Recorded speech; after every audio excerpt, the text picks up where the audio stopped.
The text message that changed everything wasn't meant for him. Marissa Daniels stared at her phone screen through exhausted eyes, her scrubs still damp from another brutal 12-hour shift at County General. The fluorescent lights buzzed overhead as she sat in her beat-up Honda, hands trembling, not from the cold, but from what she'd just discovered in her mailbox. Eviction notice. 30 days. Her fingers moved across the screen, pouring her heart out to the one person who'd understand. Her cousin Sophia had been there through every struggle, every disappointment, every moment when giving up felt easier than fighting. "I can't do this anymore," she typed. "I save lives every day, but I can't even save myself. They want $3,200 by Friday, or I'm homeless. I'm so tired of pretending I'm strong when I'm falling apart inside. What's the point of helping everyone else if I can't help the people I love most? Mom's chemo bills are drowning us, and I feel like such a failure." She hit send without looking, but Sophia's contact photo never appeared. Instead, a name she didn't recognize flashed on screen. A. Pierce. Her blood turned to ice. Alexander Pierce. The Alexander Pierce, the billionaire whose face graced magazine covers, whose company owned half the medical devices keeping her patients alive. The man whose net worth could solve her problems 1,000 times over. And she just sent him her most vulnerable moment. The phone slipped from her hands, clattering to the floor. This wasn't happening. This couldn't be happening. She must have grabbed the wrong contact when Sophia's ex-boyfriend added his number to her phone months ago, as some twisted joke. Now the most powerful man in the city knew she was broke, desperate, and completely broken. Her chest tightened. Tomorrow, everyone at the hospital would know. She'd be the laughingstock, the pathetic nurse who accidentally begged a billionaire for money. Her career would be over before her rent was due. Would you have thrown your phone out the window, or waited to see what happened next? The notification sound made her heart stop completely. He'd already seen it. The message from Alexander Pierce contained just 4 words, but they hit like lightning. "Tell me about your mother." Marissa read it 17 times, each word burning deeper into her consciousness. This wasn't possible. Billionaires didn't respond to random texts from desperate strangers. They had assistants, security, entire teams designed to filter out people like her. But there it was, sent from his verified number at 11:47 p.m. Her hands shook as she typed and deleted response after response. What could she possibly say? "Sorry for bothering you," Mr. Pierce felt pathetic. "Please forget this happened," sounded like begging. Everything felt wrong. The phone buzzed again. "I'm waiting." 2 words that somehow carried more weight than her entire mortgage. She could picture him in some glass tower office, probably wondering if this was some elaborate scam or publicity stunt. Rich people probably got sob stories every day, but something in those simple messages felt different, personal. Against every logical thought screaming in her head, she started typing the truth. Lung cancer. Stage 3. She was a teacher for 30 years, never missed a day, never complained. Now she can barely breathe without machines, and the insurance company keeps finding new reasons to deny coverage. She raised me alone after my dad died and never asked for anything from anyone. I'm supposed to protect her now, but I'm failing. Send. The 3 dots appeared immediately, disappeared, then appeared again. He was typing something long. Her heart hammered against her ribs. Maybe he was calling hospital security. Maybe he was forwarding her information to his lawyers. Maybe she'd just made the biggest mistake of her life. The response finally came through, and it contained something she never expected from a man worth $40 billion. "My mother died alone in a hospital bed while I was closing a deal in Tokyo. Money means nothing when you can't buy back time. What's your mom's name?" Marissa stared at the screen until her vision blurred. He wasn't ignoring her. He wasn't mocking her. He was asking about her mother's name. Why would the most unreachable man in America suddenly care about one struggling nurse's family? The answer to that question would change both their lives forever. But first, she had to decide whether to trust him with it. Alexander Pierce was staring at his phone when it rang at 3:47 a.m. The number on the screen made his stomach drop. St. Mary's Hospital.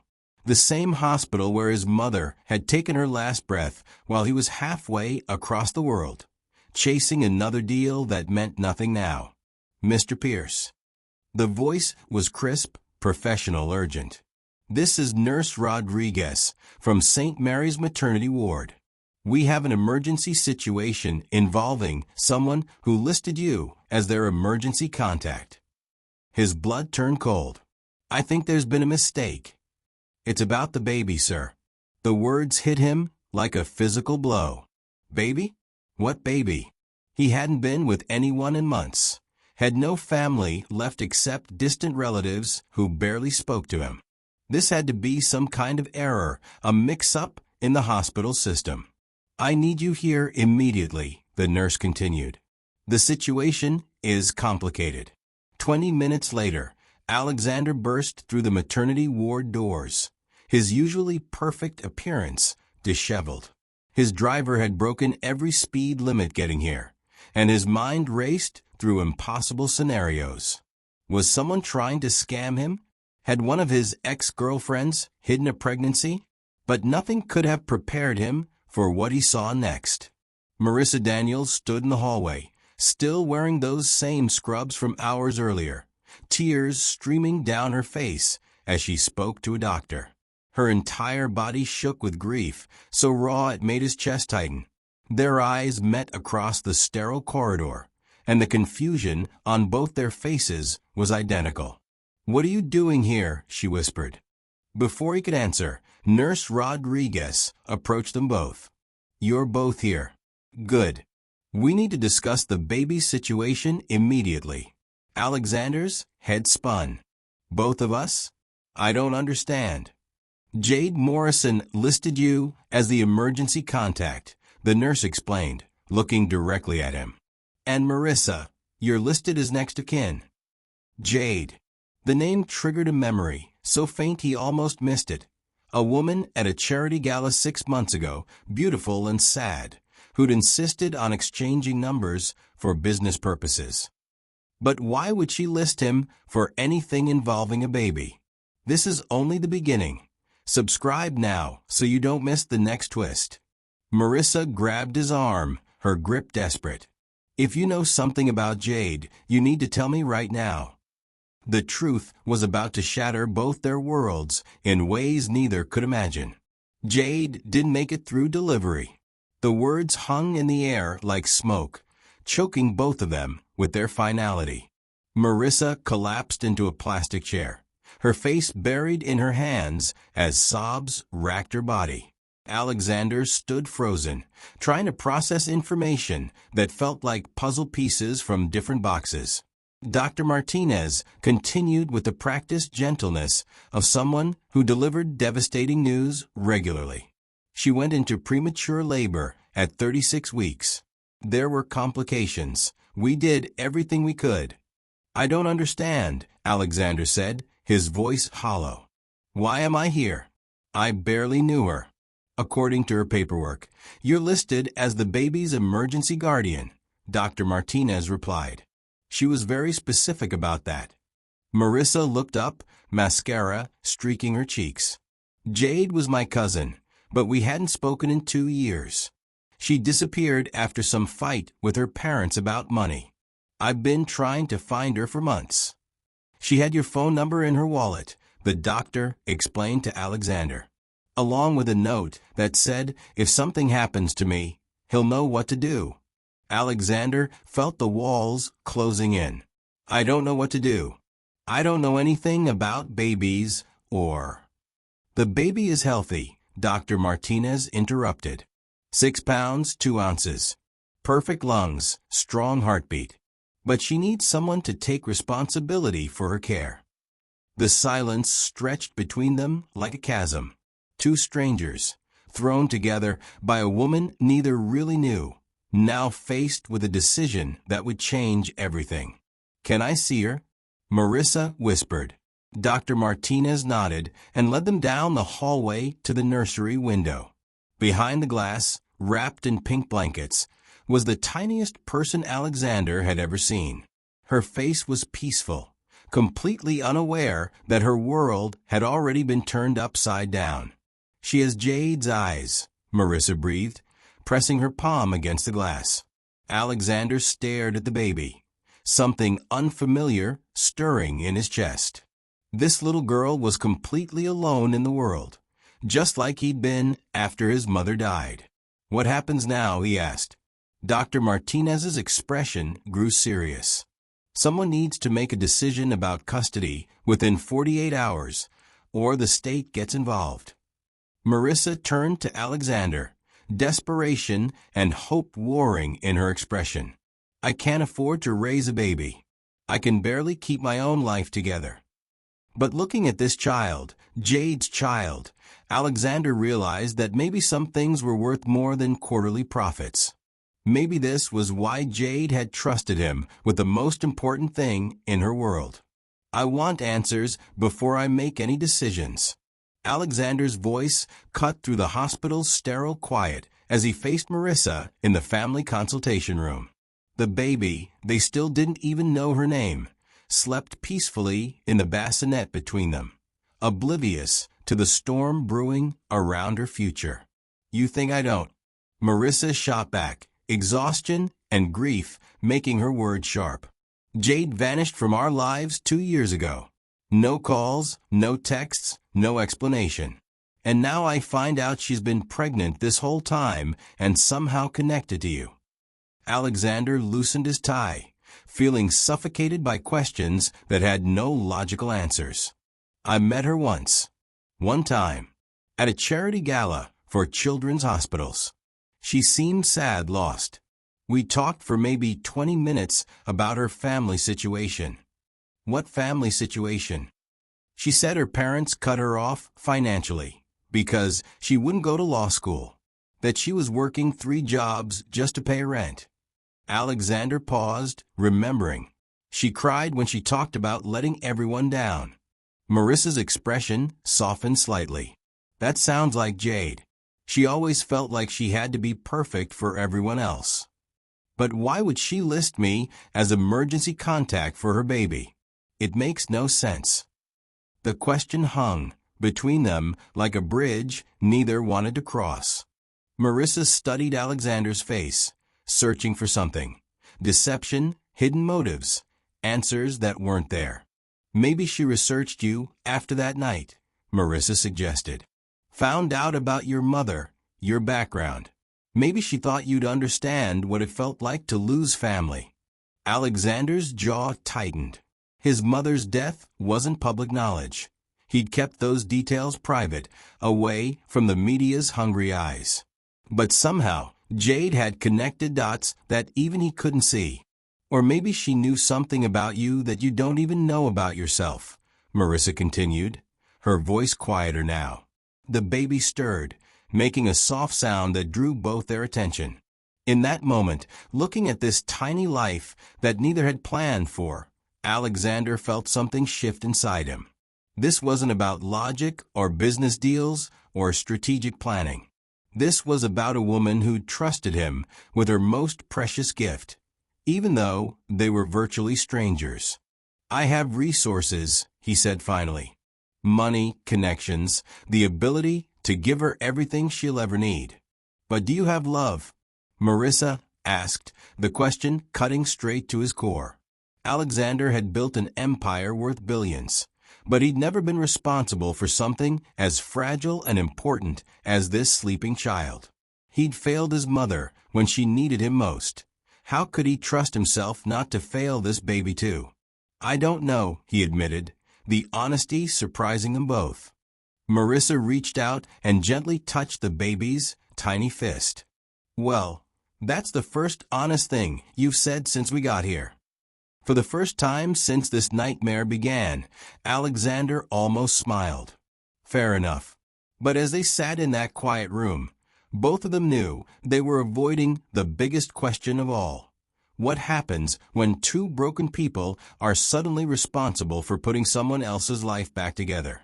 The clock on the wall ticked steadily toward their 48-hour deadline, and neither of them had any idea what they were going to do. We need to go through her things. Marissa's voice was steady, but her hands shook as she reached for the plastic bag containing Jade's personal belongings. The hospital had given them 1 hour to collect everything before storage, and every second felt like borrowed time. Alexander watched as she emptied the contents onto the consultation table. Wallet, phone, keys, lip gloss, a crumpled tissue. The remnants of a life cut short, reduced to objects that meant nothing to strangers, but everything to the person who'd carried them. Her phone is dead, Marissa said, turning the device over in her hands. But maybe there's something else. She opened the worn leather wallet, and Alexander saw her breath catch. Behind the driver's license and credit cards, tucked into a hidden compartment, was a photograph. But not just any photograph. Marissa's face went white as she stared at the image. This can't be right. Alexander leaned closer, and his world tilted on its axis. The photo showed a much younger version of himself, maybe 22 years old, standing next to Jade outside what looked like a college campus. His arm was around her shoulders, both of them smiling at the camera like they'd known each other forever. But that was impossible. He'd never been to that campus. He'd never met Jade before the charity gala. Had he? When was this taken? Marissa demanded, holding the photo so close to his face he could smell the faint scent of her perfume mixed with hospital antiseptic. Alexander studied the image, searching his memory for any trace of recognition. The background showed autumn leaves, suggesting fall semester. His clothes looked expensive, but younger somehow, less calculated than his current wardrobe. And Jade looked happy. Genuinely, radiantly happy in a way that made his chest tight. I don't remember this, he said slowly. But that's definitely me. How do you forget meeting someone? How do you forget taking a picture with someone? The accusation in her voice cut deep because she was right. Alexander Pierce remembered everything. Every business deal, every conversation, every person who'd ever been useful to his empire. It was one of his strengths, the thing that had made him billions. But this photograph proved his memory had a blind spot the size of Texas. Maybe it was at a different event, he offered weakly. Maybe we met before the charity gala, and I just forgot. Marissa finished. You forgot someone who was important enough to take pictures with? Someone who was important enough to trust you with her baby. Alexander stared at the photograph until his vision blurred. The young man in the picture looked carefree, almost happy. When was the last time he'd looked that happy? When was the last time he'd felt that happy? Would you trust a billionaire stranger with your family? Comment your thoughts below. There's something else, Marissa whispered, turning the photo over. In Jade's handwriting, faded but still legible, were 4 words that changed everything. He saved my life. The words on the back of the photograph hit Alexander like a physical blow. He saved my life.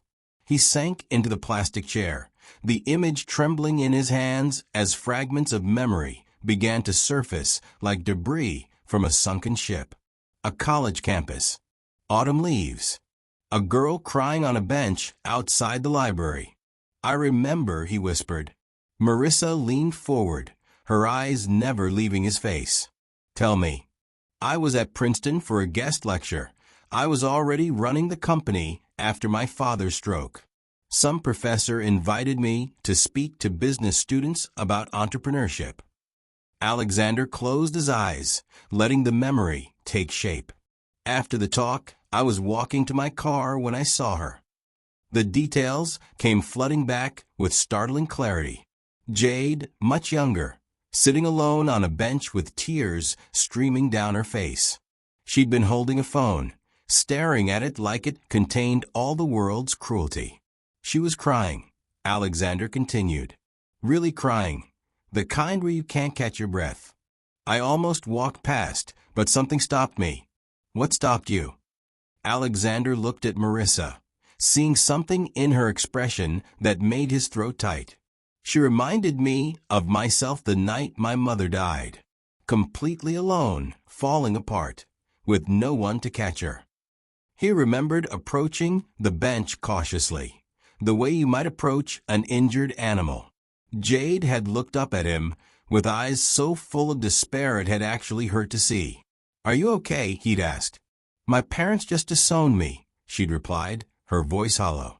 "I told them I was pregnant, and they said I was dead to them. I have nowhere to go, no money, no family. I don't know what to do." Alexander had sat down beside her without thinking. This broken girl, who was barely more than a stranger. "What's your name?" "Jade Morrison." "Well, Jade Morrison, I'm Alexander Pierce. And I know what it feels like to lose your family." They'd talked for 2 hours on that bench. She'd told him about the baby's father, a guy who'd disappeared the moment she told him about the pregnancy. About her dreams of becoming a teacher, dreams her parents called foolish. About feeling completely alone in the world. And Alexander had done something he'd never done before or since. He'd opened his wallet and handed her every dollar he had.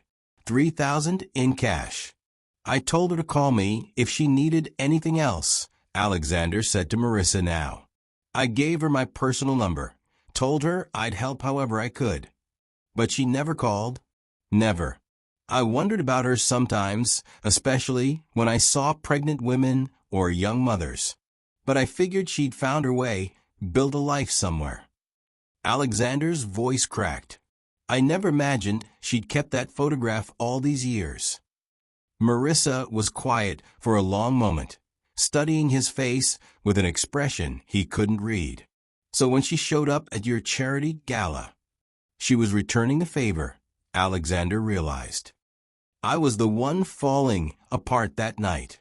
My mother had just died, the company was in crisis, and I felt like I'd failed everyone who ever mattered to me.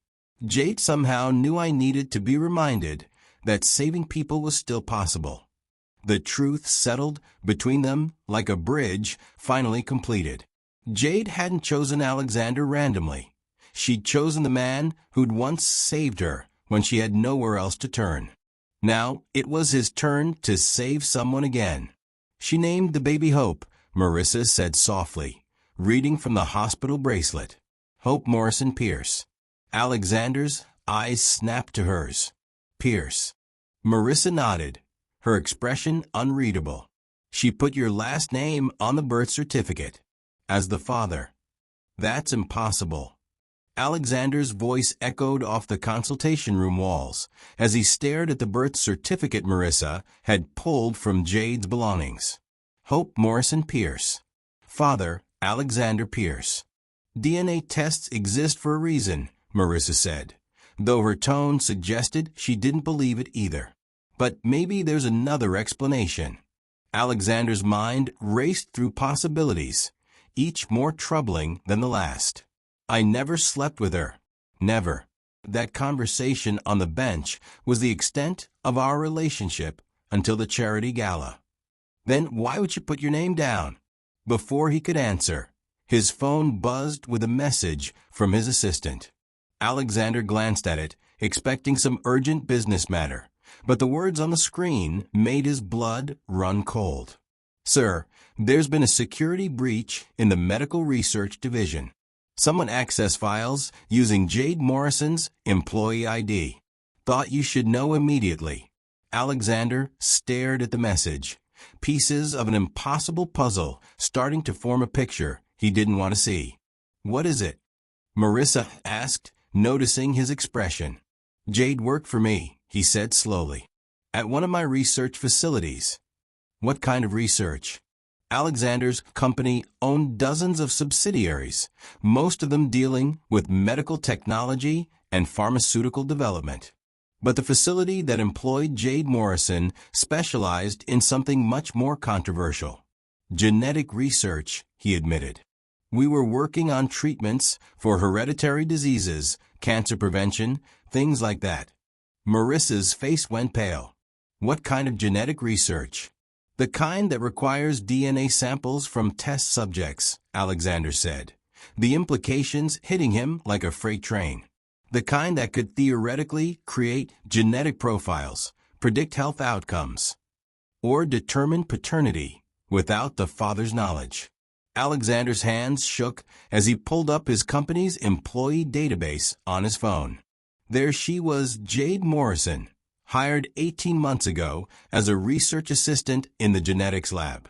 Her photo showed the same beautiful woman from the charity gala, but with shorter hair and a professional smile that didn't reach her eyes. She had access to genetic sequencing equipment, Alexander whispered, and to my personal medical files.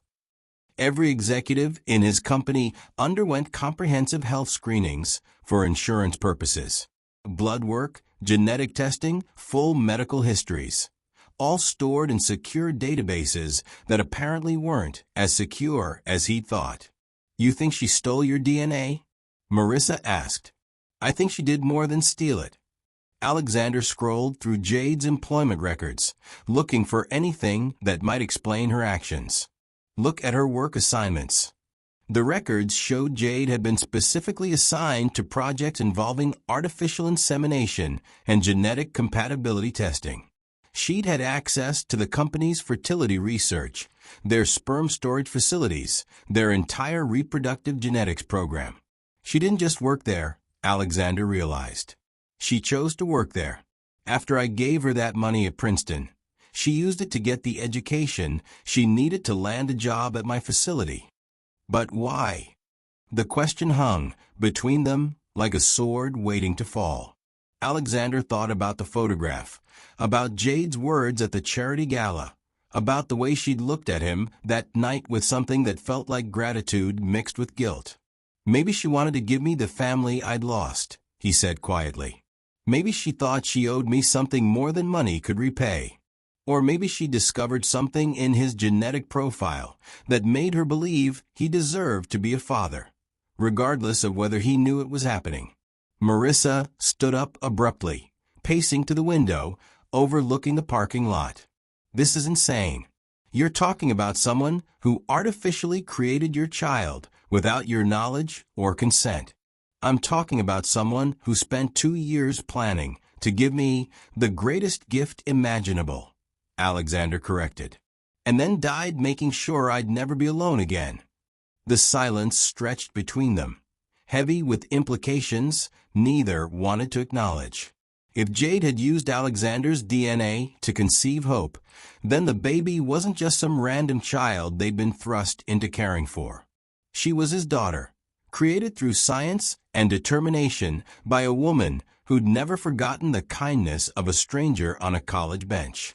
We need to get into that lab.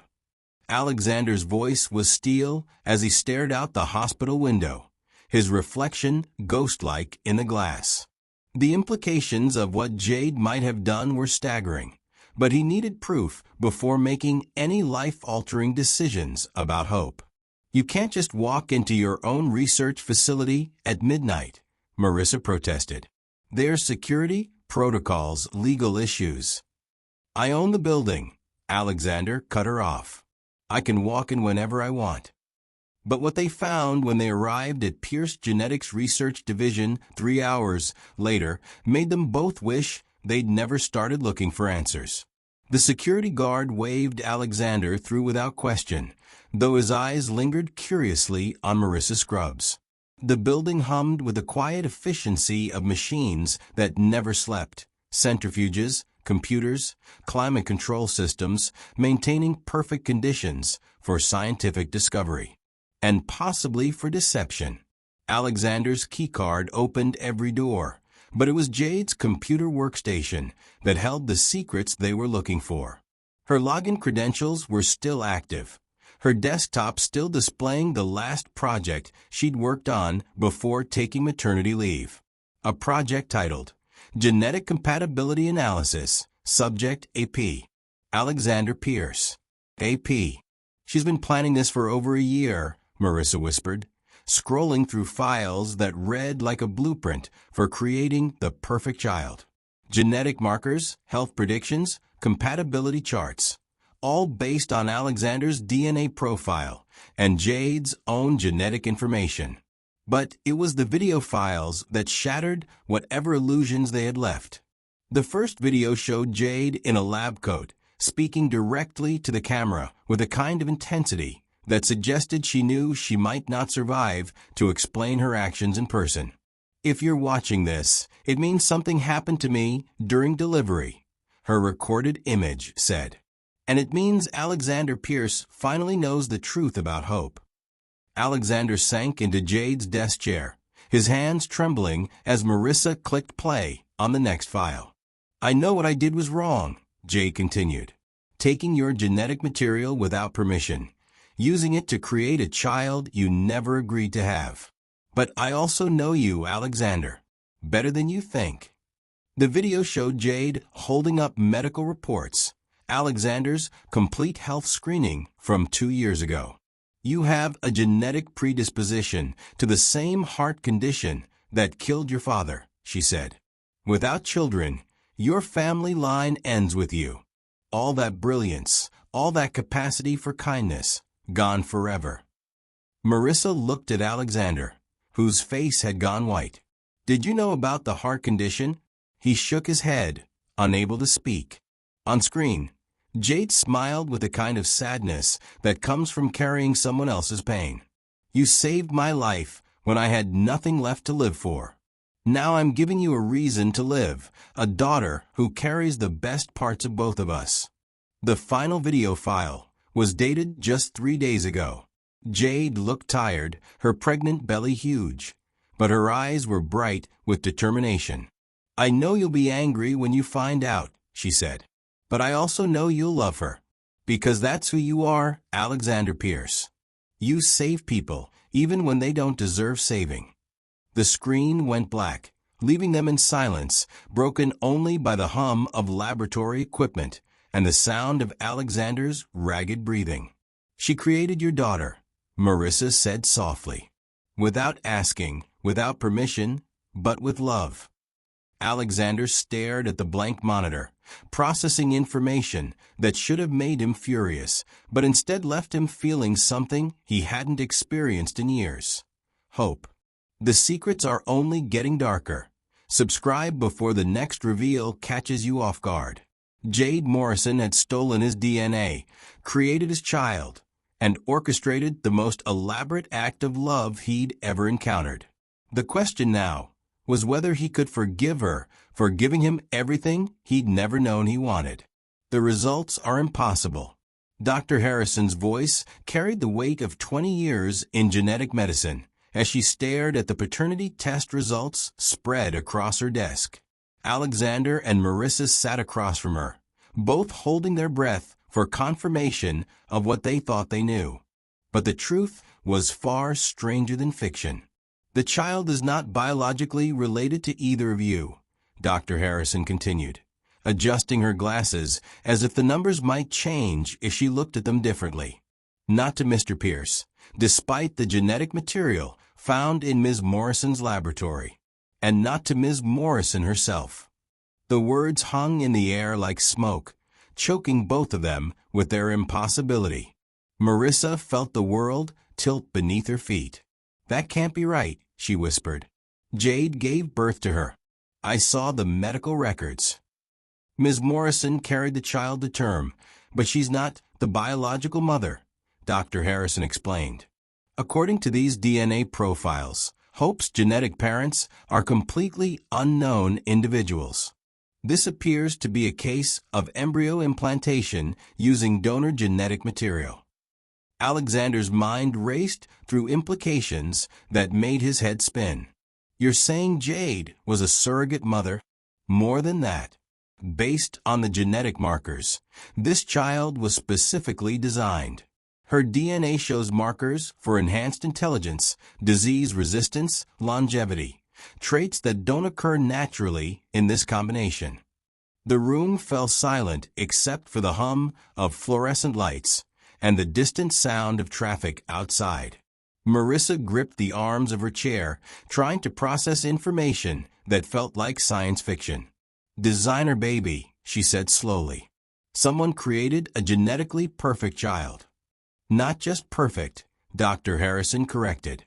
"This child's genetic profile suggests capabilities that are theoretically possible but have never been successfully implemented. Enhanced cognitive function, immunity to several hereditary diseases, accelerated healing. It's like someone took the best human traits and combined them artificially." Alexander stood up abruptly, pacing to the window, as the full horror of the situation hit him. "Jade didn't create my child. She stole someone else's child." "Or saved her," Marissa countered, though her voice lacked conviction. Dr. Harrison cleared her throat. "There's something else. The genetic engineering techniques used here are extremely advanced, years ahead of anything currently legal in the United States. This level of genetic manipulation requires resources and technology that only a handful of facilities worldwide possess." "What are you saying?" "I'm saying whoever created this child has access to technology that most governments would kill for. And if they're willing to genetically engineer human beings, they're probably not going to just let her disappear into the adoption system."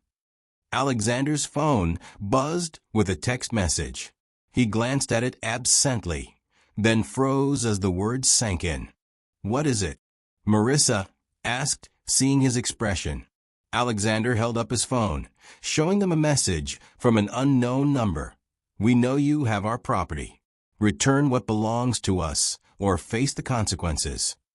Dr. Harrison's face went pale. "You need to leave. Now. And you need to take that baby somewhere safe."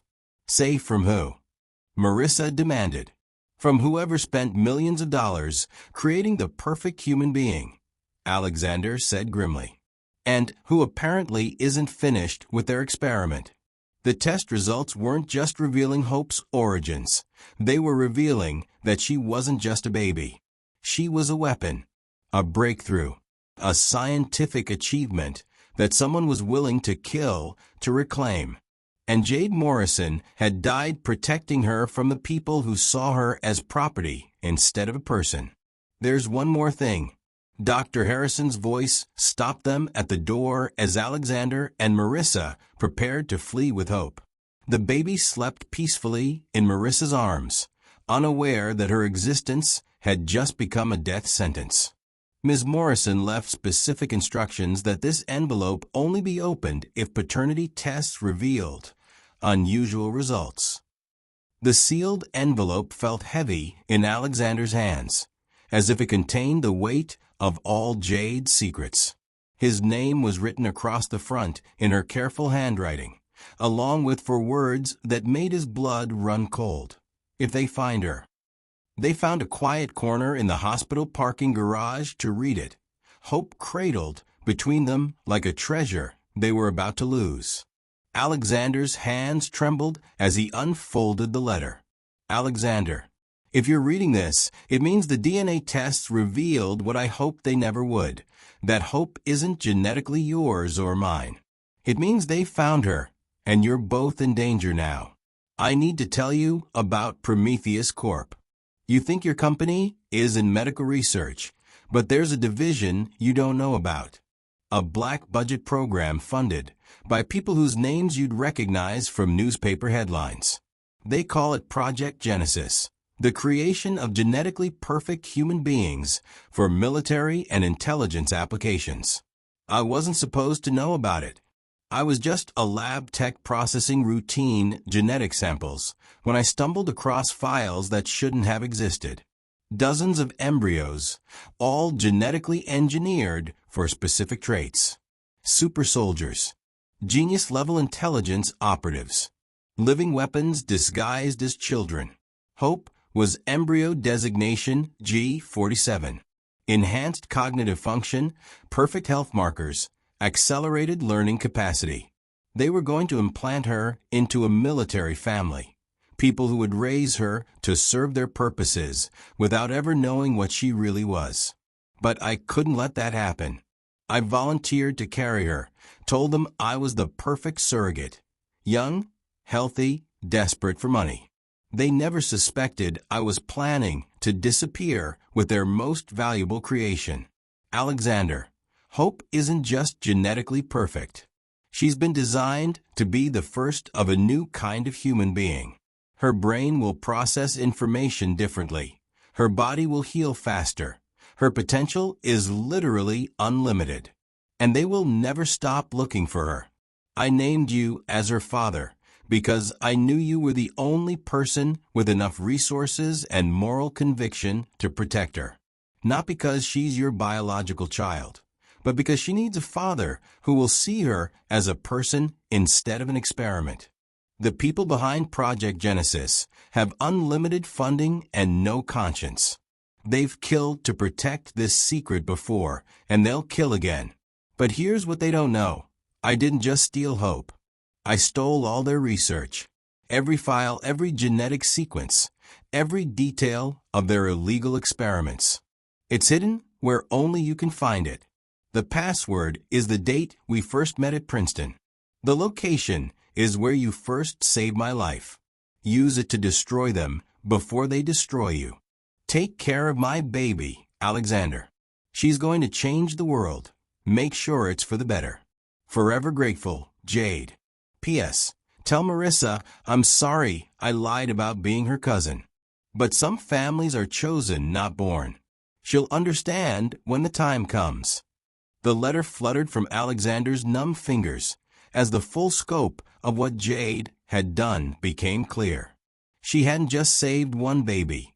She declared war on a shadow organization with unlimited resources. And now that war was theirs to fight. Marissa stared at him with eyes wide with terror and determination. She's not even my cousin. Apparently not. But she trusted you anyway. Alexander looked down at Hope, this tiny perfect child who represented both humanity's greatest achievement and its most dangerous mistake. Just like she trusted me. In the distance, black SUVs were pulling into the hospital parking lot, moving with the coordinated precision of a military operation. They're here, Marissa whispered. Alexander gathered Hope into his arms, feeling the weight of protecting not just a child, but the future of human evolution itself. Then we run. We can't outrun them forever. Marissa's voice was tight with exhaustion as they huddled in the back booth of an all-night diner 40 miles from the city. Hope slept in a carrier beside them, still blissfully unaware that half a dozen government agencies were probably hunting for her. Alexander's phone had been buzzing non-stop with calls from numbers he didn't recognize. Each ring felt like a countdown to capture. We don't have to outrun them, Alexander said, stirring sugar into coffee he didn't want. We just need to stay ahead long enough to find Jade's evidence.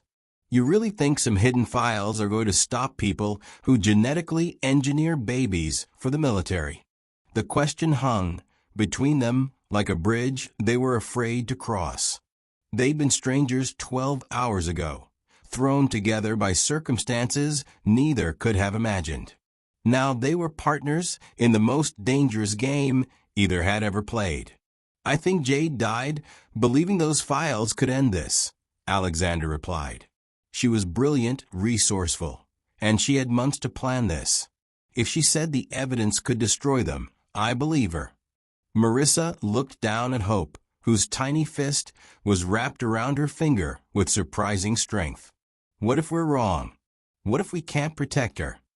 Then we die trying.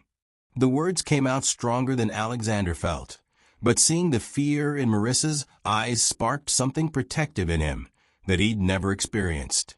This wasn't about business or strategy or calculated risk. This was about keeping a promise to a dead woman and protecting an innocent child from becoming a weapon. You don't even know me, Marissa said softly. Why would you risk your life for someone you met yesterday? Alexander studied her face in the fluorescent diner lighting, tired, scared, but determined in a way that reminded him of his mother. Because 12 hours ago, I was just a rich man with no family and no real purpose. Now I'm a father protecting his daughter, with the only person brave enough to stand beside me. She's not really your daughter. Biology doesn't make family, Alexander said, echoing words his mother had told him when he was young and asking about his absent father. Love does. Choice does. Sacrifice does. Marissa's eyes filled with tears she'd been holding back since this nightmare began. I'm a nurse from the worst part of town whose biggest problem yesterday was paying rent. I don't know how to fight shadow organizations or protect genetically engineered babies. But you know how to save lives, Alexander pointed out. And that's exactly what we're doing. Hope stirred in her carrier, making the soft sounds that newborns make when they're dreaming. Both adults looked at her, and something passed between them, an understanding that went deeper than words. If we do this, Marissa said quietly, if we really commit to protecting her, there's no going back. They'll hunt us forever. Good, Alexander replied. Because I'm done running from responsibility. Marissa extended her hand across the table, palm up. Partners. Alexander looked at her hand, small, strong, bearing the calluses of someone who worked for everything she had.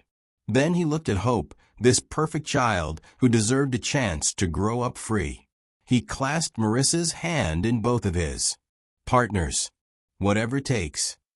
What would you have done in Marissa's shoes? Fight for the baby or walk away?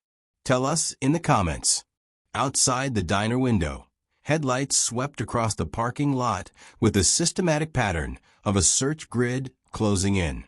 Time to go, Alexander said.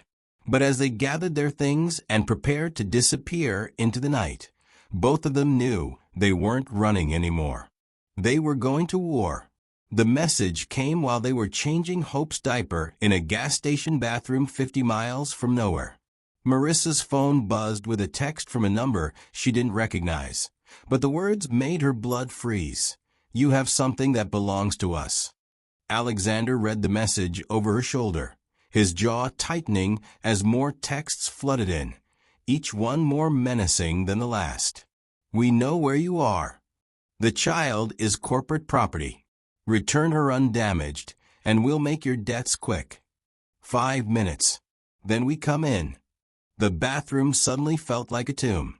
Hope started crying as if she could sense the danger, her wails echoing off the grimy tile walls. How did they get my number? Marissa whispered, but even as she asked, she knew the answer. These people had resources that made Alexander's billions look like pocket change. Alexander was already moving, gathering their meager supplies with military efficiency. Back exit. Now. But when they pushed through the rear door of the gas station, 3 black SUVs were waiting in the parking lot, arranged in a perfect triangle that blocked every escape route. Men in dark suits emerged from the vehicles, moving with the coordinated precision of a special forces unit. The lead man approached them with the casual confidence of someone who'd never failed at anything important. Mid-40s, silver hair, eyes like chips of ice. He looked at Hope with the same expression someone might use to examine a valuable piece of equipment. Mr. Pierce. Ms. Daniels. I'm Agent Cardwell with the Department of Genetic Security. His voice was smooth, professional, terrifying in its politeness. You're in possession of classified government property. She's not property, Marissa said, instinctively pulling Hope closer. She's a baby. She's a $7 billion investment in America's national security, Cardwell corrected. And you're both guilty of corporate espionage, kidnapping, and treason. Alexander stepped protectively in front of Marissa, every muscle in his body coiled for a fight he couldn't win. We know about Project Genesis. We know about the illegal genetic experiments. Cardwell's expression didn't change, but something dangerous flickered in his eyes. You know nothing about what you're interfering with. That child represents a breakthrough that will ensure American dominance for the next century. Her cognitive capabilities, her physical resilience, her potential for strategic thinking. She's the prototype for the future of human evolution. She's a 3-day-old baby who deserves to grow up free, Marissa shot back. Freedom is a luxury we can't afford in the current global climate, Cardwell replied. This child will be raised in a controlled environment where her abilities can be properly developed and directed towards serving her country. The casual way he discussed Hope's future, as if she were a weapon being programmed rather than a human being with rights, made Alexander's vision go red with rage. Over my dead body. Cardwell smiled, and the expression held no warmth whatsoever. That can be arranged, Mr. Pierce. But it would be wasteful. Your company's resources could be valuable to our ongoing research. The implication hung in the air like a sword waiting to fall. Join us or die. Surrender the child or lose everything. But before Alexander could respond, Marissa did something that surprised everyone. She laughed. You made one mistake, she said, shifting Hope to one arm while reaching into her diaper bag with the other. What's that? Cardwell asked, his hand moving toward the weapon concealed beneath his jacket. Marissa pulled out a small recording device, its red light blinking steadily. You just confessed to everything while being live-streamed to every major news network in the country. Cardwell's face went white as he realized what she'd done. For the first time since this confrontation began, his perfect composure cracked. Kill the feed, he barked to his team. But it was too late. The truth about Project Genesis was already spreading across the internet like wildfire, carried by the very technology these shadow operatives thought they controlled. The war for Hope's future had just gone public. And somewhere in the digital chaos, Jade Morrison's final gift to the world was beginning to bloom. The live stream saved their lives, but it also painted targets on their backs. Within hours of Marissa's broadcast going viral, #Project Genesis was trending worldwide. News outlets picked up the story, government officials issued denials, and conspiracy theorists had a field day. But for Alexander and Marissa, hiding in a roadside motel with Hope, the global attention felt more like a death sentence than salvation. 17 million views and counting, Alexander said, scrolling through social media on his encrypted phone. The stories everywhere. Good, Marissa replied, rocking Hope back to sleep after another feeding. The more people know, the harder it'll be for them to make us disappear quietly. But Alexander's expression suggested otherwise. My security team just sent me surveillance footage from your apartment building. Someone broke in 2 hours ago. Professionals, not random burglars. Marissa's blood turned to ice. What did they take? Everything. Photos, documents, personal items. They're building a profile, learning everything they can about you. Alexander showed her grainy security footage of men in tactical gear systematically searching her tiny apartment. They're not just hunting Hope anymore. They're hunting us. The reality hit her like a physical blow. Her old life, her job at the hospital, her small apartment, the quiet existence she'd built after years of struggle, was gone forever. The moment she'd chosen to protect Hope, she'd crossed a line that couldn't be uncrossed. I have nowhere to go, she whispered. Yes, you do. Alexander's voice was firm. My estate has security systems these people have never seen. Safe rooms, armed guards, technology that can keep us ahead of whatever they throw at us. Marissa looked at him skeptically. You want me to move in with you? We barely know each other. We know enough. We both love that baby. We both want to keep her safe. And we both know that apart, we're vulnerable. Hope stirred in her arms, making the soft sounds that had already become precious to both of them. In 3 days, this child had become the center of their universe, worth any sacrifice, any risk. "What about your company?" Marissa asked. "If they've infiltrated Pierce Industries." "Then we smoke them out," Alexander cut her off. "I've been too trusting, too focused on legitimate business to notice the cancer growing inside my own organization. But now I know what to look for." His phone buzzed with an urgent message from his head of security. Alexander read it, and his face went white. "What is it?" "They just tried to breach my penthouse. My security team fought them off. But—" Alexander looked at Hope, sleeping peacefully in Marissa's arms. "They're not giving up. If anything, the publicity has made them more desperate." Outside their motel room window, a van with tinted windows had been parked across the street for the past hour. "Too clean, too expensive for this neighborhood. We need to move," Alexander said, already gathering their few belongings. But as they prepared to flee once again, Marissa grabbed his arm. "Promise me something. Whatever happens, we don't separate. They're stronger when they can divide us." Alexander looked into her eyes, seeing fear, but also determination.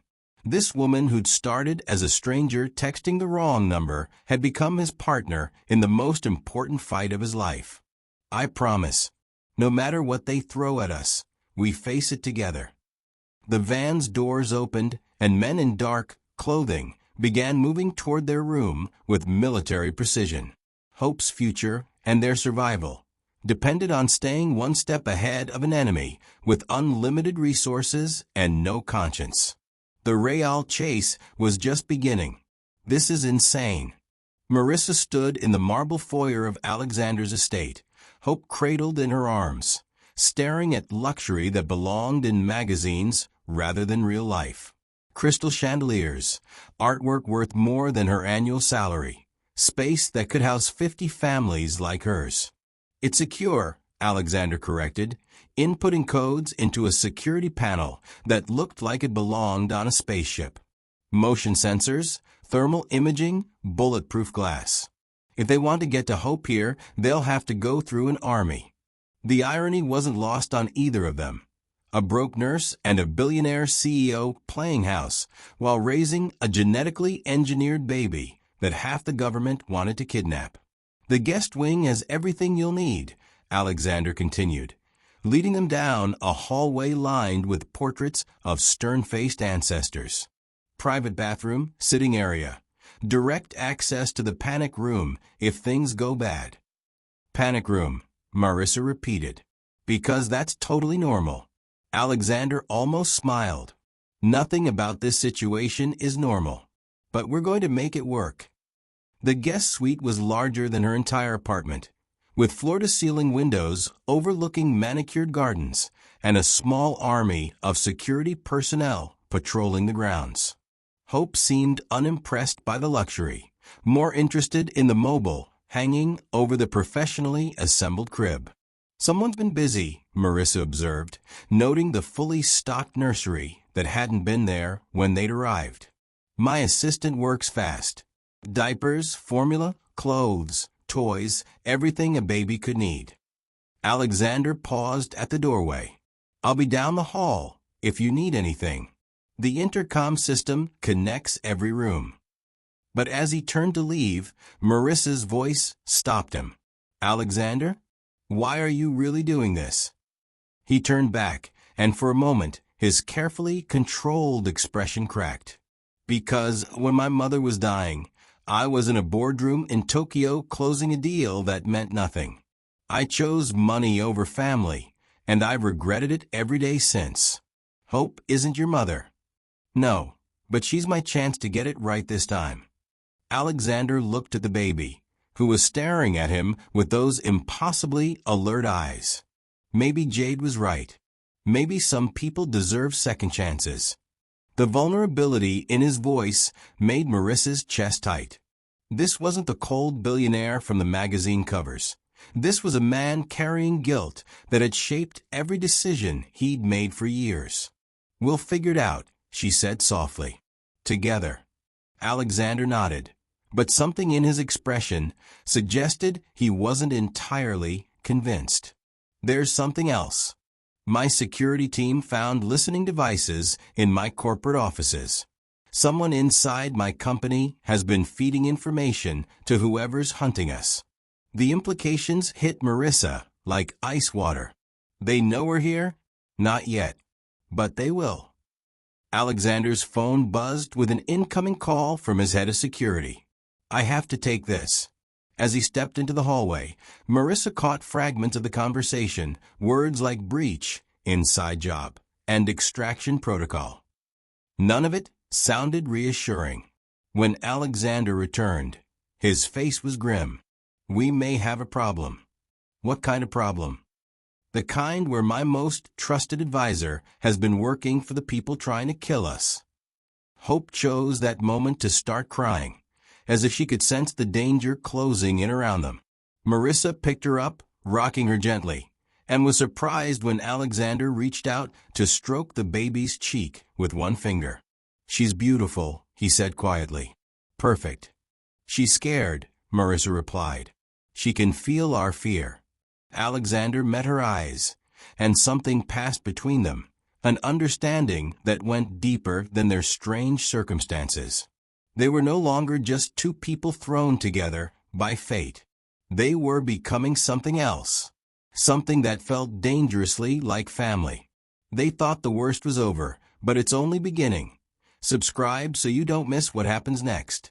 Outside the bulletproof windows, shadows moved through the gardens with a stealth that suggested their safe haven might not be as secure as Alexander believed. The enemy wasn't just closing in, they were already inside.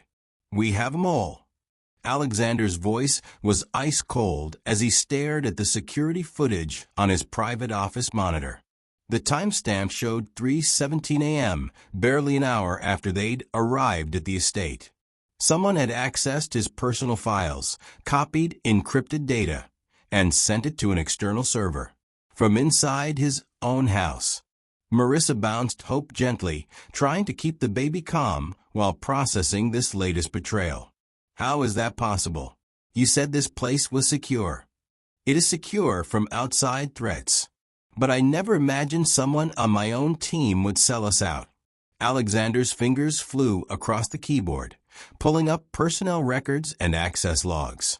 "Only 6 people have the clearance to access these systems. 5 of them have worked for me for over a decade. And the 6th. Alexander's face darkened. "Marcus Webb, my head of security, the man I trusted to protect you and Hope." The irony was bitter. The person responsible for keeping them safe was the one putting them in danger. Marissa felt her stomach drop as she remembered Marcus helping to set up Hope's nursery, noting the security protocols, learning the layout of the house. How long has he been working for them? Based on the data transfers, at least 6 months. Maybe longer. Alexander pulled up surveillance footage showing Marcus entering secure areas at odd hours, staying late, accessing files that had nothing to do with his job responsibilities. "He's been mapping my entire operation from the inside."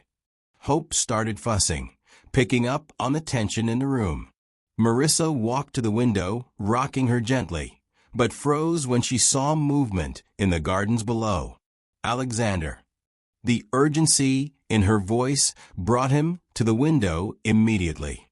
In the pre-dawn darkness, figures were moving through the landscape grounds, not the familiar shapes of his security team, but strangers with tactical gear and night vision equipment. "They're already here," Alexander whispered.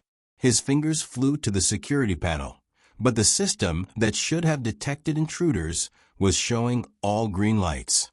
Marcus had disabled the alarms from the inside, creating a blind spot for the assault team to exploit. "How many?" Marissa asked, though she wasn't sure she wanted to know the answer. Alexander counted the shapes moving through his once safe haven. "At least a dozen. Maybe more." He grabbed a duffel bag from his desk drawer, emergency supplies he'd hoped they'd never need. We have maybe 5 minutes before they breach the house. What about your security team? Either compromised or eliminated. Alexander's voice was grim as he strapped on body armor that looked military-grade. Marcus would have known their patrol routes, their communication frequencies, their weaknesses. Hope's cries grew louder, as if she sensed the danger approaching. Marissa wrapped her in a blanket, her mind racing through impossible options. The panic room Alexander had mentioned seemed like their only choice, but even that felt like a trap if Marcus knew its location. "There's another way," Alexander said, reading her thoughts. "A tunnel system my father built during the Cold War. It connects to an off-site bunker about 2 miles from here." "Your father was paranoid too?" "My father survived 3 assassination attempts and a hostile takeover that nearly destroyed the family business. Paranoid keeps you alive."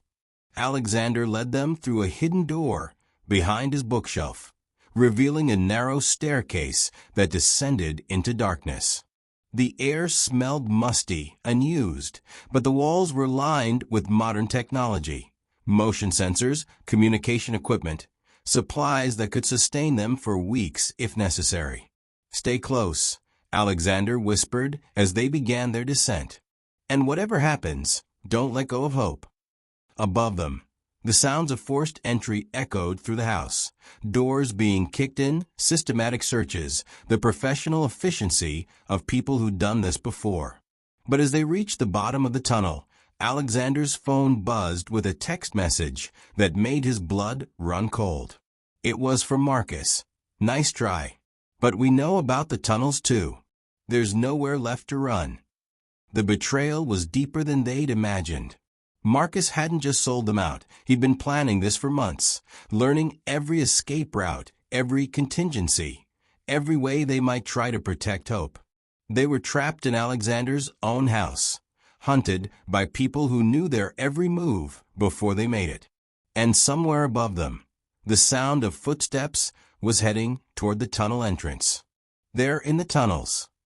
Alexander's whispered words carried the weight of a death sentence as flashlight beams swept through the darkness behind them. The narrow passageway that was supposed to be their escape route had become a deadly funnel, with enemies ahead and behind. Hope's cries echoed off the concrete walls, a beacon that would lead their hunters straight to them. Marissa pressed the baby closer to her chest, trying to muffle the sound. But fear and hunger made Hope impossible to comfort. "How far to the bunker?" Marissa whispered. "Half a mile, but they're moving faster than us." Alexander checked his phone's GPS. The blue is showing their painfully slow progress, while the sounds of pursuit grew louder. "They have night vision, tactical gear, training. We have a baby and desperation." The tunnel branched ahead, one path leading toward the promised bunker, the other toward what looked like maintenance access. Alexander hesitated, weighing options that all seemed to end in capture or death. "This way," he decided, pulling them into the maintenance tunnel. But it was a trap. Marcus Webb stepped out of the shadows ahead of them, flanked by 2 operatives with military bearing and dead eyes. His familiar face looked alien in the green glow of night vision equipment. "End of a line, Alexander." "Marcus." Alexander's voice carried years of betrayed trust. "How long have you been working for them?" "Since before you hired me. This whole thing has been a setup, gaining your trust, learning your weaknesses, waiting for the right moment." Marcus smiled with cold satisfaction. When Jade Morrison stole their prototype, they knew she'd eventually contact you. All I had to do was wait. The truth hit Alexander like a physical blow. His head of security hadn't been corrupted. He'd been planted from the beginning, a deep-cover operative whose entire relationship with Alexander had been a lie. "You helped me set up Hope's nursery," Marissa said, her voice hollow with shock. "You held her. I was cataloging her capabilities. Motor responses, cognitive development, genetic markers. The people I work for need to know what they're getting back. Hope's cries grew more desperate, as if she could sense the danger surrounding her. Marissa instinctively stepped back, but the tunnel wall blocked her retreat. Hand over the child, and this ends peacefully, Marcus continued. She'll be well cared for, trained properly, given a purpose that serves something greater than two selfish people playing house. She's not a weapon, Alexander said, moving protectively in front of Marissa and Hope. She's a baby. She's the future of human evolution, and you're too small-minded to understand what that means. Marcus nodded to his operatives, who raised their weapons, not guns, but some kind of tranquilizer system designed to incapacitate without harming their valuable target. But Alexander had spent 3 years in military school before taking over his father's company, and some training never leaves your muscle memory. He lunged forward as the first tranquilizer dart fired, tackling Marcus while shouting to Marissa, "Run!"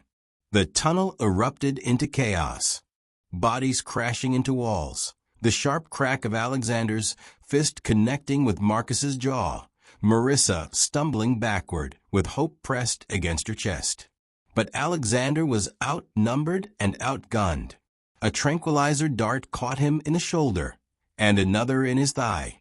He fought to stay conscious as the drugs flooded his system, but his vision was already blurring. Alexander. Marissa's scream echoed through the tunnel as he collapsed. Marcus wiped blood from his split lip, looking more annoyed than hurt. Take him too. The bosses will want to question them, both before deciding what to do with the bodies. Rough hands grabbed Marissa, trying to separate her from Hope, but she fought with the desperation of a mother protecting her child. Kicking, clawing, using every dirty trick she'd learned growing up in a dangerous neighborhood. It wasn't enough. One of the operatives pressed a cloth over her face, chloroform or something similar, and her strength began to fade. The last thing she saw before unconsciousness took her was Hope being lifted from her arms by strangers who looked at the baby like she was cargo instead of a person. In the darkness of the tunnel, their worst fears were coming true. Hope was being taken back to the people who'd created her, and neither Alexander nor Marissa might survive long enough to save her. The war for Hope's future had just been lost, or so it seemed. Consciousness returned slowly, accompanied by the steady drip of water and the metallic taste of blood. Alexander opened his eyes to find himself in what looked like an abandoned warehouse, his wrists zip-tied to a metal chair. Every muscle in his body screamed from the tranquilizer drugs, but the sharp pain in his shoulder suggested he'd been shot during the tunnel fight. "You're awake." Marissa's voice came from somewhere to his left. She was tied to a similar chair about 10 feet away, her scrubs torn and dirty, a cut above her left eyebrow still bleeding slowly. "Hope." Alexander's voice was rough, barely recognizable. "They took her 2 hours ago. Different vehicle, different team." Marissa's words were steady, but tears streaked her face. I could hear her crying as they drove away. The sound of a baby's distressed cries echoing in his memory made Alexander's chest tight with rage and helplessness. They'd failed. Despite all his money, all his resources, all his careful planning, Hope was in the hands of people who saw her as an experiment instead of a person. "I'm sorry," he whispered. "For what?" "For dragging you into this. For not being smart enough to see Marcus's betrayal coming. For not protecting her when it mattered most." Marissa studied his face in the dim light filtering through dirty windows. "You think this is your fault? Isn't it?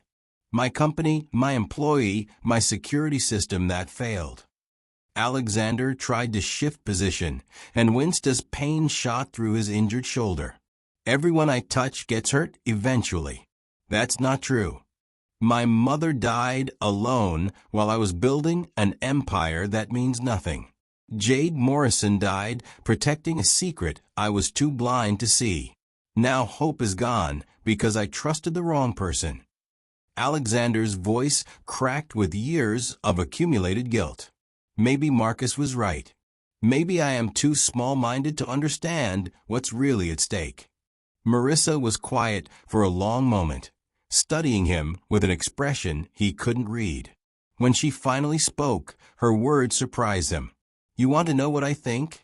I think you're the first rich man I've ever met who actually gives a damn about doing the right thing, even when it costs you everything." "How can you say that? We lost her." "We haven't lost anything yet." Marissa's voice carried a strength that made Alexander look at her more carefully.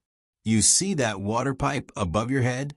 Alexander glanced up and noticed that the old pipe running across the ceiling had been slowly dripping onto the concrete floor and onto the zip ties binding Marissa's wrists. "I've been working on these restraints for the past hour," she said quietly. "Turns out, zip ties get brittle when they're wet, and you know the right pressure points to stress them." Hope flickered in Alexander's chest for the first time since waking up. "You're a nurse. You know anatomy. I know exactly where to apply pressure to break things, or fix them." Marissa's restraint snapped with a soft pop, and she immediately began working on Alexander's bonds. "The question is, what do we do once we're free?" Alexander thought about Jade's final letter, about the password she'd given him and the location where she'd hidden evidence that could destroy Project Genesis. "We find the research Jade stole. We expose everyone involved, and we get Hope back. They could have taken her anywhere by now." "No." Alexander's voice carried new certainty as Marissa freed his wrists. "They need her close to their research facility for monitoring and testing.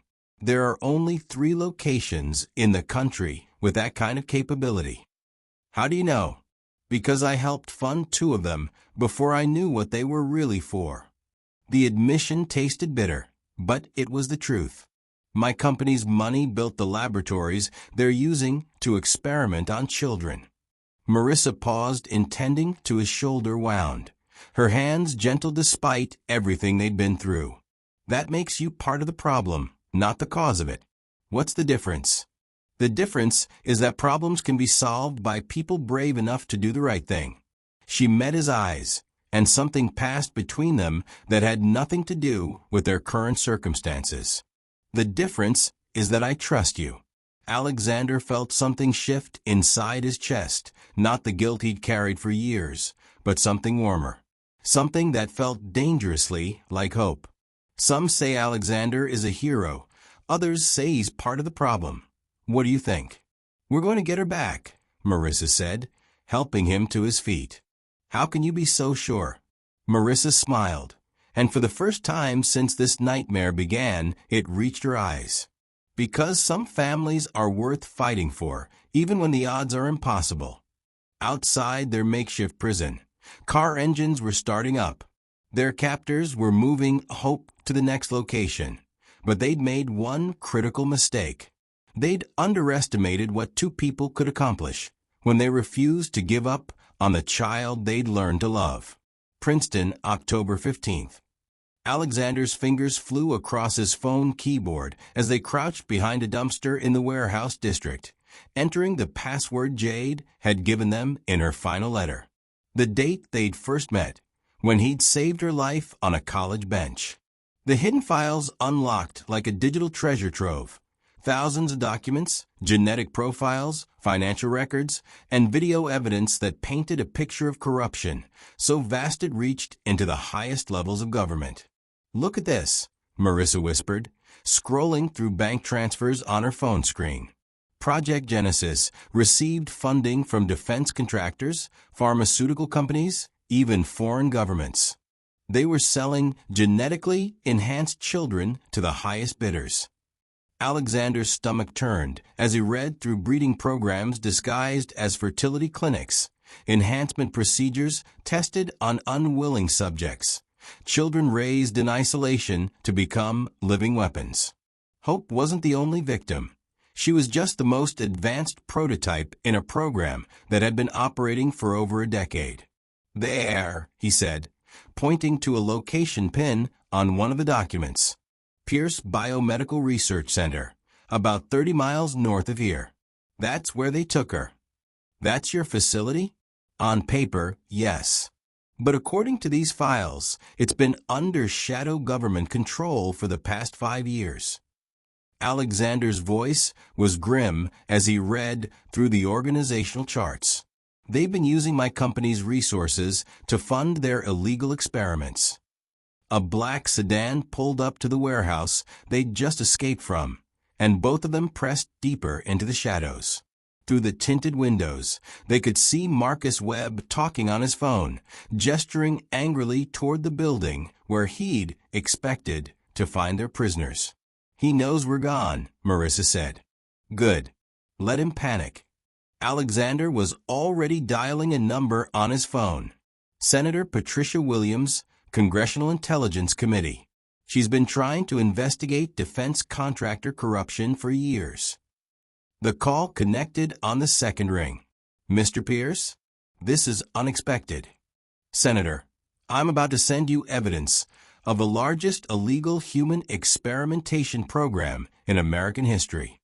Are you somewhere you can receive classified documents?" A pause. "How classified?" "The kind that topples governments." Within minutes, Alexander had transmitted Jade's stolen files to not just Senator Williams, but to investigative journalists, international human rights organizations, and law enforcement agencies across 3 continents. The evidence spread like wildfire through secure networks, creating a chain reaction that no shadow organization could contain. DNA profiles of genetically enhanced children sold to foreign militaries, Alexander read from one file as they made their way toward his research center. Enhancement procedures that killed 60% of test subjects. Financial records showing payments to kidnap suitable breeding stock from developing countries. "They're monsters," Marissa said, but her voice carried determination rather than despair. "And now everyone's going to know it." Alexander's phone buzzed with call after call. News outlets, government agencies, foreign investigators, all demanding interviews and additional information. The story was exploding across international media faster than any damage control team could manage. But it was the call from FBI Director Harrison Cole that changed everything. "Mr. Pierce, we're mobilizing tactical teams to raid every facility connected to Project Genesis. But we need your help. You know these locations better than anyone." "I'll guide your teams personally," Alexander replied. "But I want to be there when you arrest the people responsible." "That's not standard protocol." "Director Cole, my company's money built the laboratories where they torture children. I'm not asking for permission." 20 minutes later, they were riding in the lead vehicle of a federal convoy racing toward Pierce Biomedical Research Center. FBI tactical teams, CDC investigators, international observers, an army of law enforcement ready to shut down a program that had operated in the shadows for too long. SWAT teams report movement inside the facility, the team leader announced over radio. Multiple vehicles attempting to evacuate personnel and equipment. "Don't let them destroy evidence," Alexander ordered. "And don't let them hurt the children." Because according to Jade's files, Hope wasn't the only genetically enhanced child being held at the facility. There were dozens of others, some older, some younger, all of them victims of a program that saw human beings as raw materials for military applications. As they approached the research center Alexander had unknowingly funded, smoke was rising from several buildings. The shadow operators were trying to eliminate evidence, but they were too late. The truth was already spreading across the world, carried by the digital legacy of a woman who died protecting the future of human evolution from the people who wanted to weaponize it. Hope's rescue was just the beginning of justice for every child who'd suffered in the name of Project Genesis. 6 months later, Marissa stood in the nursery of her new home, watching Hope take her first tentative steps. The baby, no longer quite a baby, moved with the enhanced coordination that marked her as different, but her laugh was pure and joyful, untouched by the darkness of her origins. She toddled toward Marissa's outstretched arms, babbling in the mix of languages that suggested her accelerated cognitive development was proceeding exactly as her creators had intended. But instead of being trained as a weapon, Hope was learning to be loved. "How's our girl doing?" Alexander's voice came from the doorway, warm with the affection that had grown between them over the months of congressional hearings, FBI investigations, and the careful work of building a real family from the wreckage of their extraordinary circumstances. "She said Mama today," Marissa replied, not mentioning that Hope had said it in 3 different languages. Some aspects of the child's enhanced abilities were better kept private, even from Alexander. "And Dada?" "She's working on it." Marissa looked at him. This man who'd started as a wrong number and become the center of her world. "The adoption papers are finalized. Legally, she's ours now." The legal battle had been complex. Alexander using his resources and connections to navigate the bureaucratic nightmare of adopting a child whose very existence had been classified government material. But Senator Williams had pushed through emergency legislation protecting the victims of Project Genesis, ensuring they could be placed in loving homes rather than government facilities. "All of them?" Alexander asked. "All 47 children recovered from the facilities. They're being placed with families who've been screened and trained to handle their unique needs." Marissa picked up Hope, who immediately reached for Alexander with the trust that only children possess. "Some will need years of therapy. Others are already thriving." The Project Genesis scandal had brought down 3 cabinet members, resulted in the arrest of dozens of defense contractors and government officials, and sparked international legislation banning genetic enhancement research on human subjects. Marcus Webb was serving life in prison without parole, along with the other operatives who'd participated in the kidnapping and torture of children. But for Marissa and Alexander, the most important victory was much smaller and more personal. "I have something for you," Alexander said, reaching into his jacket pocket. "If it's another ridiculously expensive gift, I'm going to." "It's not expensive." He pulled out a small velvet box, and Marissa's breath caught. "Well, the ring is expensive, but what I'm offering is free." Hope clapped her hands as Alexander dropped to one knee in their nursery, surrounded by toys and picture books and all the ordinary things that made up an extraordinary life. "Marissa Daniels, 6 months ago you sent the wrong text to the right person. You saved a child who needed protection, gave a lonely man a family he'd never dreamed of having, and showed me that love isn't something you earn, it's something you choose." Tears blurred Marissa's vision as she looked at this man who'd started as a billionaire stranger and become her partner in everything that mattered. "Will you marry me?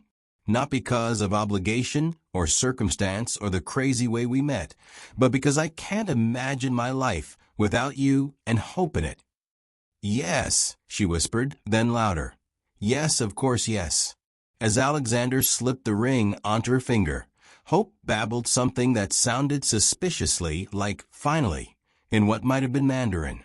They were still learning the extent of her abilities, still discovering new aspects of the enhancement process Jade Morrison had both created and escaped. But whatever challenges lay ahead, they would face them together, as a family chosen by love rather than genetics. "Do you ever wonder what would have happened if I'd sent that text to the right number?" Marissa asked as they put Hope down for her nap. Alexander pulled her close, looking out the window at the garden where Hope would grow up safe and loved. "I think the universe has a way of putting the right people in each other's paths, even when it looks like a mistake. So you believe in destiny?" "I believe in second chances." I believe in the kind of love that's worth fighting for, even against impossible odds." He kissed her forehead softly. "And I believe that sometimes the best families are the ones you never saw coming." Outside, spring was turning to summer, and Hope's laughter echoed through their home, the sound of a child who would grow up knowing she was wanted, protected, and deeply loved.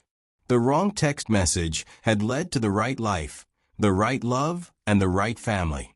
Sometimes the most beautiful beginnings start with the most unexpected connections.